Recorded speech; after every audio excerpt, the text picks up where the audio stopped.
హైడ్రా తరహా సంస్థ ఏపీలో వస్తే పరిస్థితి ఏమిటి అనే చర్చ ఆల్రెడీ మొదలైంది. హైదరాబాద్ లో చెరువులు, కుంటలు, నాలాలు కబ్జా చేసి నిర్మించిన కట్టడాలపై హైడ్రా చర్యలు తీసుకుంటున్న విషయం తెలిసిందే. ఆంధ్రప్రదేశ్ లో ఇలాంటి నిర్మాణాల కంటే ప్రభుత్వ భూముల్ని కబ్జా చేసి స్థలాలను ఆక్రమించి చేసిన నిర్మాణాలు ఎక్కువగా ఉంటున్నాయి. వైసీపీ హయాంలో భూ కబ్జాలు ఎక్కువగా జరిగాయనే ఆరోపణలు అధికంగా ఉన్నాయి.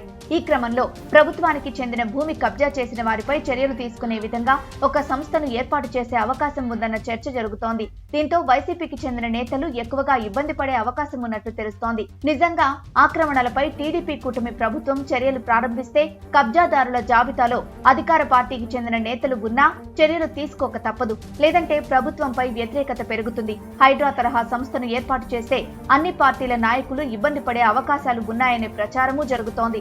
ఆంధ్రప్రదేశ్ లో భూ కబ్జాదారులకు ప్రభుత్వం వార్నింగ్ ఇస్తోంది. ప్రభుత్వ భూములు, పార్క్ స్థలాలు ఏవైనా ఆక్రమిస్తే తిరిగి ఇచ్చేయండి, లేదంటే అక్రమార్కులపై ఉక్కుపాదం మోపుతామని పురపాలక, పట్టణాభివృద్ధి శాఖ మంత్రి నారాయణ హెచ్చరించారు. మున్సిపాలిటీల పరిధిలో ఆక్రమణకు గురైన భూములని స్వచ్ఛందంగా ఇచ్చేయాలని, లేదంటే ప్రభుత్వమే లాక్కుంటుందని మంత్రి స్పష్టం చేశారు. టీడీపీ ఎమ్మెల్యే గంటా శ్రీనివాసరావు అడుగు ముందుకేసి ఆక్రమణదారుల కబ్జా చేసిన భూములు తిరిగి ఇవ్వకపోతే హైడ్రా తరహా చర్యలు తప్పవని హెచ్చరించారు. దీంతో భూ కబ్జాదారుల్లో వణుకు మొదలైందనే చర్చ జరుగుతోంది. ఏపీ కబ్జాదారులు మామూలు కాదు అనే టాక్ ఉంది.